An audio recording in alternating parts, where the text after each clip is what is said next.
and Studs! Hey, welcome back to the early 90s and mid-90s, my fellow adult fans of LEGO.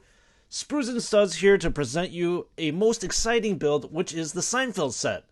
I have been looking forward to building and reviewing this set with you all, and I am more than ecstatic to bring this awesome LEGO idea set for your viewing pleasure.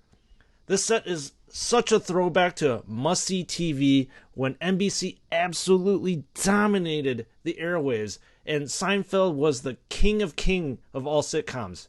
In fact, in my opinion, it is the singular best sitcom to this day. No other sitcoms even hold any candle to this one. So, no other sitcom can outdo the simultaneous genius and the sarcasm of this show. The show is absolutely sublime, and so is this set. Before we get started, I would like to remind you all lovely viewers to please subscribe to this little channel. I would appreciate your help in keeping this channel going, and without your support, yours truly would not be here. To all my current subscribers, thank you again for your support. Your support means the absolute world to me. If you want to see up-to-the-minute stuff that is going on, such as sets that I have bought myself, sets that I will be building, and sets that I'm currently building, please subscribe to my Instagram at Sprues and Studs. You will have real-time access to the backstage of Sprues and Studs. Also, while marketing myself, please subscribe to my Twitter at Sprues and Studs as well. I do have some LEGO content, but it's more dedicated to general stuff. Diving back into this set, it was released back on July 21st, 2021 for VIP members and to the general public on August 1st, 2021. The set weighs in at a total of 1,326 pieces and costs $79.99, which is not cheap. But hey, trust me, as an adult fan of LEGO and an absolute fanatic of Seinfeld, this set is a must-buy for you. This set contains so many Easter eggs and callbacks to the show that I will get to a little bit later. There are a total of 9 bags, with bags 1 through 4 that are featured on this video, focusing on building the floor and the walls of the set. So what you see here is Jerry Seinfeld's minifigure being built. And I would have to say that Jerry Seinfeld was one of those figures that, despite him being funny, he was probably the most vanilla of all the characters. He was more of like an even keel kind of guy, and not really a person that you would gravitate towards in terms of comedy. In terms of comedy-wise, I would think that Michael Richards' character, which was Kramer, he has all the physical comedy and probably was the main funny man of the whole entire show that most people, such as me when I was a teenager at that point in time, would gravitate toward.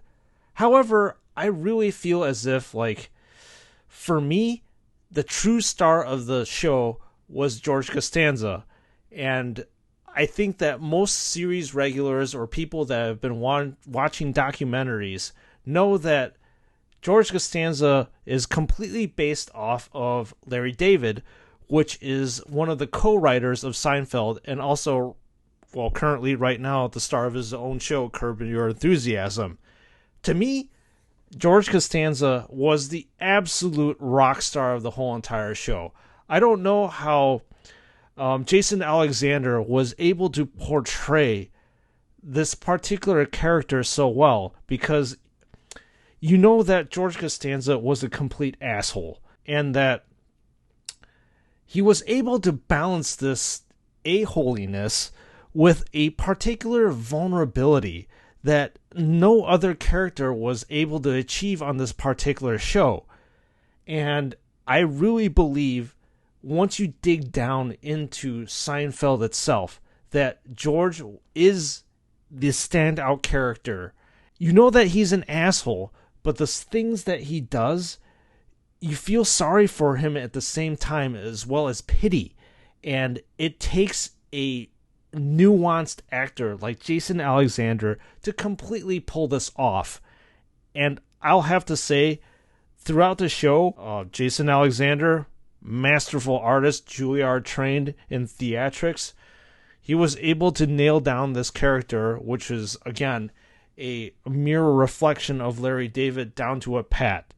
I don't know how he was able to do it, but that delicate balance done perfectly. So you, the viewer, may ask, what exactly are my favorite seasons of Seinfeld?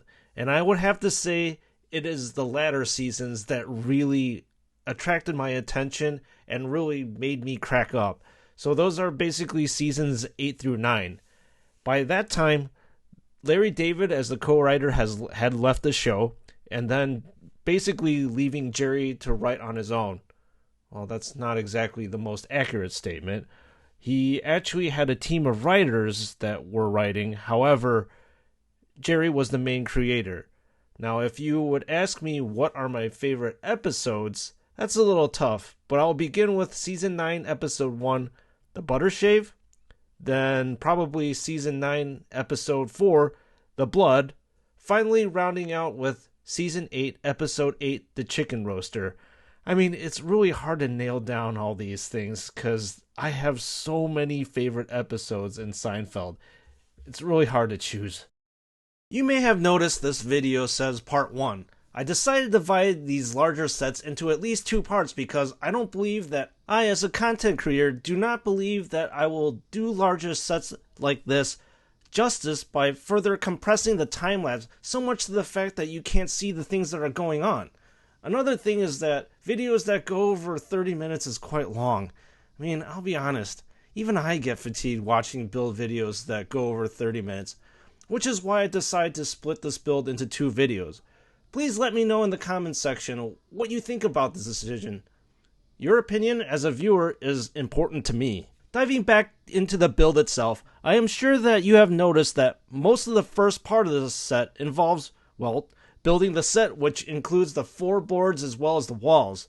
As building these elements, in my opinion, is quite boring and mundane, I will not be doing too much talking about the set itself, but instead, let's take a walk back into memory lane, as your host endlessly babbles about some of his favorite moments on Seinfeld. One of the episodes that made a lasting impression on me was actually the first episode that I managed to catch as a young teenager.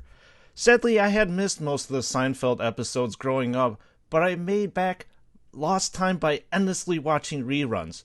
So what is this singular iconic episode that has permanently burned into my brain? Well, that episode was none other than Season 9, Episode 3, or otherwise known as The Serenity Now. Jerry and the writers did a sublime job of writing this episode as usual, as they dovetailed all the different plots that were going on in each episode, which culminates into different plots converging together, according to Kramer, in an orgiastic feast for the senses, a festival of sights, sounds, and colors. This particular quote can be found in Season 5, Episode 19, or otherwise known as The Raincoats, Part 2. Where the hell was I going with this story before I got sidetracked again? Oh, yeah. Favorite episode. At the beginning of the episode, Frank Costanza starts ranting and raving about how he does not have any legroom in the back while George is driving his parents home. When Frank does not get enough legroom, he screams in frustration, "Serenity now! Serenity now!" Apparently, his doctor had given him a relaxation cassette and told him whenever his blood pressure is high, he should just say, "Serenity now." George then asks his father, "Are you supposed to yell it?" His dad then responds, "The man on the tape was not specific." So good old Frank decided to interpret a normally relaxing phrase into a high-pressure yell. So Frank Costanza. So this lovely phrase becomes infectious, and soon other characters are saying it on the show in order to help them decompress from high-pressure situations.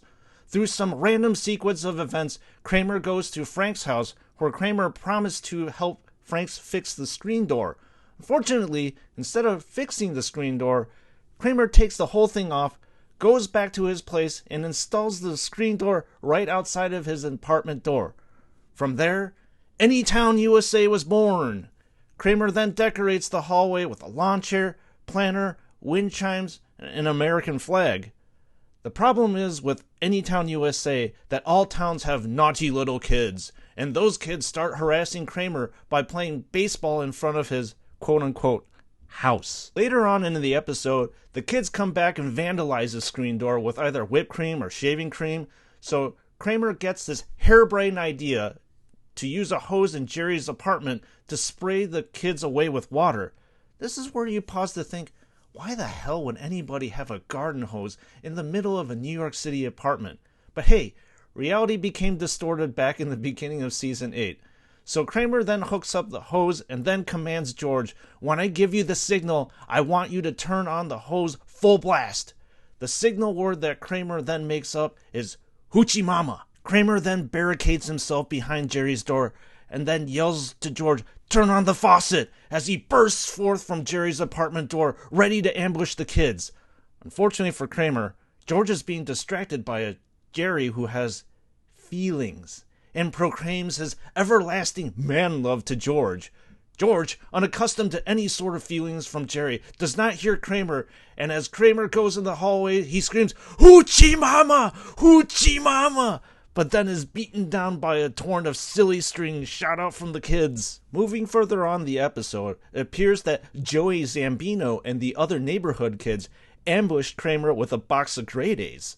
Jerry asks Kramer if Kramer's fine, and Kramer calmly and gently says, serenity now.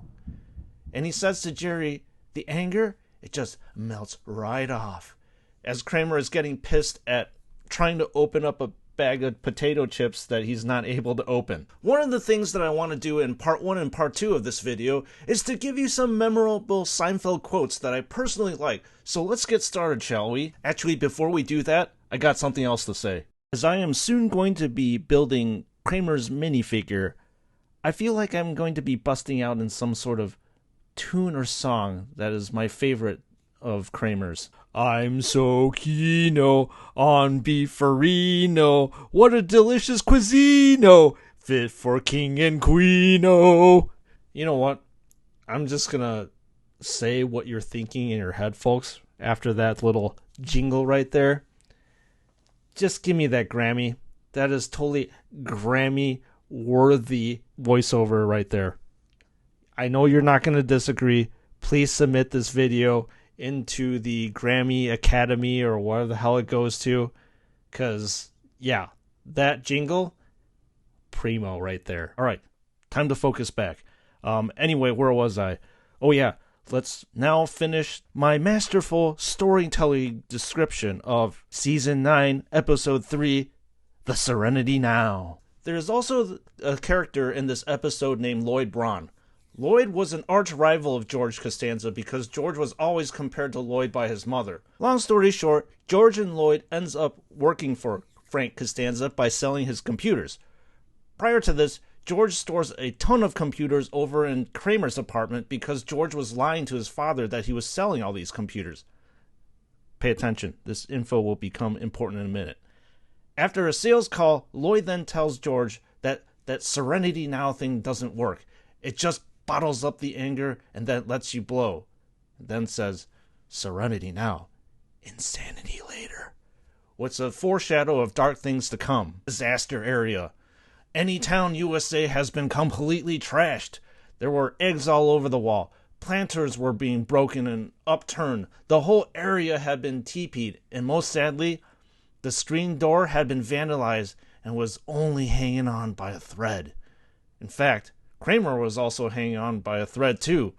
As Jerry was walking to Kramer, you could hear Kramer mutter under his breath multiple times, Serenity now, Serenity now.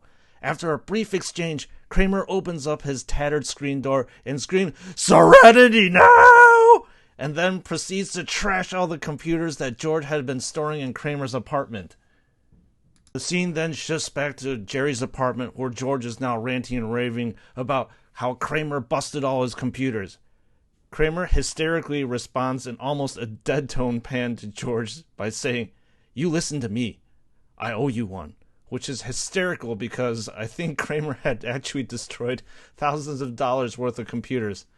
The episode ends back in Frank Costanza's garage, where Frank tells George that he had single-handedly destroyed Costanza and Son. Frank's wife then magically barges in and screams at the top of her lungs, I told you to clean up this garage! Frank responds by saying the key phrase in this episode, Serenity now. George then tells his father that he should probably stay off the Serenity Now line, and Frank quizzically asks George, So what am I supposed to say? George quickly responds, Hoochie Mama? Then Frank's wife opens up the garage door and screams, I'm coming in, as she's backing up her car. Frank then indignantly gets up, puts his hands on the table, and screams, Hoochie Mama! And there ends the most glorious of all episodes. I hope that inspired you to go back and rewatch the episode, because I am clearly not doing it comedic justice. Okay, going back to the favorite quotes thing. One of them is perfect sage advice given by Jerry to be honest, men in general. He says, looking at cleavage is like looking at the sun. You don't stare at it. It's too risky. You get a sense of it, and then you look away. This famous quote can be found in Season 4, Episode 16, called The Shoes. Some short context as to why this is so funny is that Jerry and George were trying to pitch their show to a corporate bigwig. The man upstairs had a daughter who was played by Denise Richards, was wearing a top that was showing her cleavage. Then George, being George, then looks into the sun for far too long, and then his boss catches him and says, Get a good look, Costanza? Thus, George and Jerry makes the best impression on the network boss. Another one of my favorite quotes is with regards to sweatpants. Hey, sweatpant lovers, I'll have to warn you, you may want to put on some noise-canceling headphones because you're not going to like this one. So in Season 4, Episode 23, called The Pilot, Jerry was looking at George in the middle of Jerry's apartment and then looks at George's sweatpants. Jerry then comments, Again with the sweatpants? You know the message that you're sending out to the world with these sweatpants. You're telling the world, I give up. I can't compete in normal society. I'm miserable, so I might as well be comfortable. The next quote is to offer comfort and direction to a person who is feeling down and out. This quote can be found in Season 4, Episode 18, and comes from the ever-positive George Costanza, who says, Yeah, I'm a great quitter. It's one of those things I do well. I come from a long line of quitters. My father was a quitter. My grandfather was a quitter. I was raised to give up. Another one of my favorite quotes was when Jerry decided to take on a Mr. Kenneth Banya under his wing to solidify the mentor-protege relationship. Jerry then decides to sit down with Kenny and help Kenny with his stand-up comedy bits. Jerry writes the script, and Kenny reads back, Why do they call it roundtine? The mug is round. The jar is round. They should call it roundtine. That's gold, Jerry. Gold. This famous quote can be found in Season 8, Episode 6, called The Fatigues.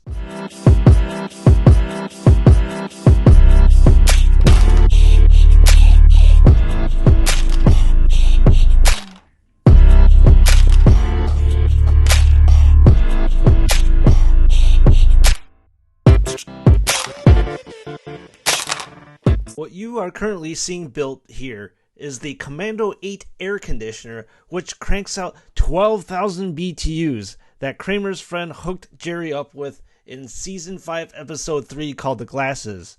Elaine mentioned to Jerry that she knows that he hates air conditioning, and then Elaine calls out Jerry and teases him, You hate air conditioning. You've never had an air conditioner. Oh, an air conditioner for Amy. Amy doesn't like the temperature up here. She's a little hot. The ultimate demise of this air conditioner was that since it was so poorly installed, when Kramer comes into Jerry's apartment and sings, Oh my papaya, and simultaneously slams the door shut, the force of the door closing jarred the air conditioner loose. Kramer then dives for the air conditioner, grabs the power cord, but was unable to save it. The air conditioner then crushes a dog that bit Elaine. Or in the middle of the episode. So I suppose it's like poetic justice this has happened?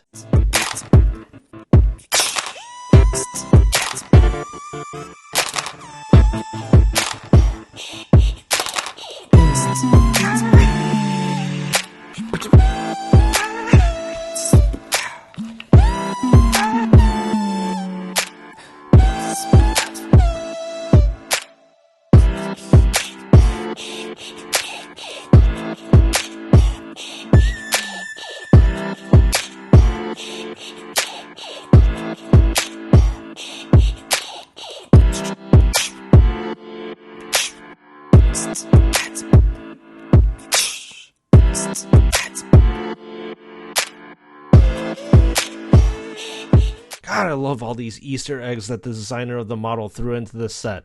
So, Vandelay Industries is a fake company whose expertise was a purveyor of latex goods that was made up by the one and only George Costanza.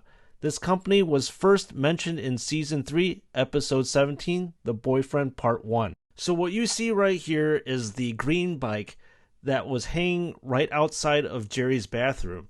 I didn't actually know what kind of bike it was until I actually did another interweb search, and apparently it was originally a green Klein. It was then somehow replaced by a silver Cannondale, and at some point in time it was switched again. So that's the story behind the bike.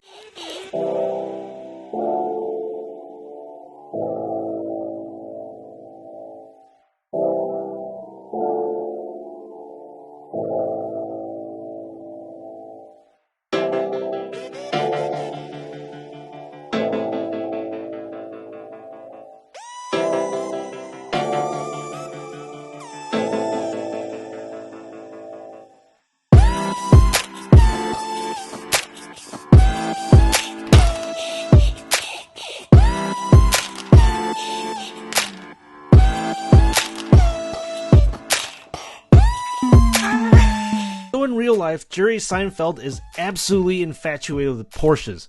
I mean, who the heck wouldn't be, right? As I was doing some research on the interwebs, it seems that he had quite a large collection that he ended up auctioning off 18 of them back in 2016. Anyway, this unbridled passion of real-life Jerry was brought to his fictitious TV self. I don't really recall a picture of a Porsche being hung in his apartment, but I could be wrong. Again, let me know in the comments section if you actually do see the Porsche in his apartment. What you see here is the famous oil painting of Kramer that was featured in Season 3, Episode 21 that was called The Letter. Long story short, Jerry's girlfriend used Kramer as a subject of one of her paintings. This painting then caught the attention of an elderly couple.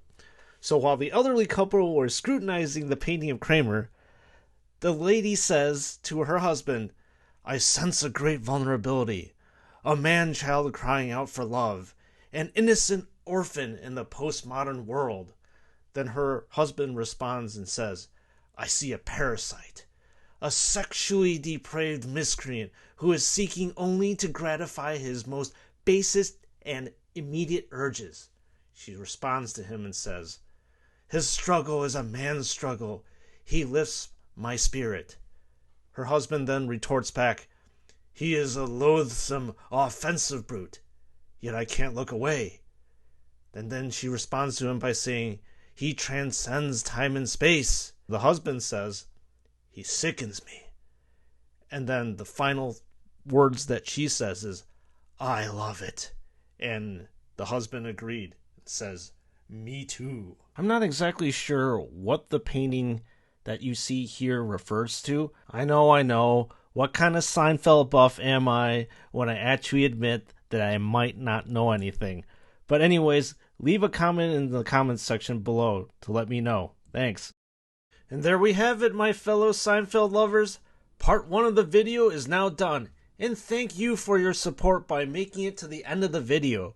Please let me know in the comments section what you think about the set so far. Does it meet or exceed your expectations? Or worse still, does it not even meet your expectations? Do you feel that there is something that you thought that should have been added but was not? I personally think so far so good for the set. The build is a bit bland so far, but at least the designers put cool stickers. Yeah, I know, I said cool stickers. But anyways, that tie back into the show that kept the build from being super boring. Again, let me know in the comments section down below. I will be posting part 2 of this build on Saturday, so fear not, folks. The completion of this build is coming right around the corner. This is your host, Sprues and Studs, and I am out of here. I will see you all in the next build.